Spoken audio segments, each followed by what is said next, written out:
Badlapur खरवाई एमआयडीसीतील VK chemical कंपनीत भीषण स्फोट झालाय।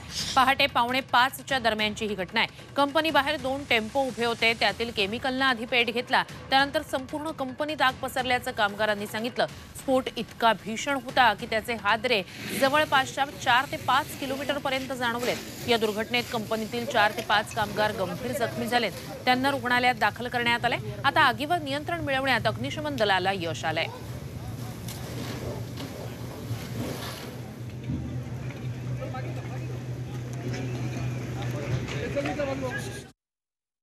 गाव 4:55 जे स्फोट झाले, बिल्डिंग हल्ल्या, संपूर्ण बिल्डिंगच्या काचा फुटल्या, गावदेवीच्या एरियात आम्हाला ताबडतोब नागरिकांचे फोन आले आणि त्यावेळेला बघतो तर आम्हाला दुधाला आग लागली तर आम्ही त्या दिशेने धावत आलो आणि एमआयडीसीमधून हे स्फोट झालेले आहेत।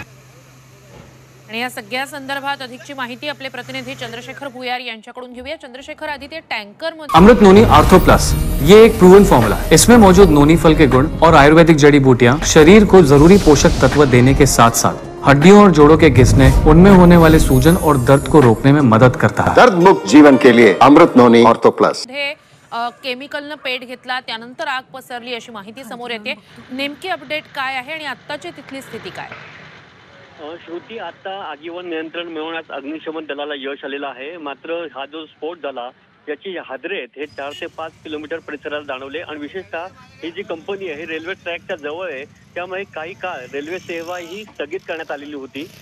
जे हादरे होते त्याच्यामुळे अनेक आजूबाजूच्या ज्या इमारती आहेत त्या रहिवाशांतील घराच्या काचा फुटलेल्या आहेत आणि आता अपडेट असे आलेले की एका कामगाराचा या दुर्दैवी मृत्यू झालेला आहे। एकूण 5 कामगार होते, 4 कामगार सुरक्षित असून त्यांना आता त्यांच्या वैद्यकीय उपचार सुरू आहे। मात्र एक कामगाराचा दुर्दैवी या दुर्घटनेत मृत्यू झालेला आहे। श्रुती, नक्कीच अपडेट्स तुमच्याकडनं घेत राहू। तुर्तास धन्यवाद तुम्ही दिलेल्या संपूर्ण माहितीसाठी।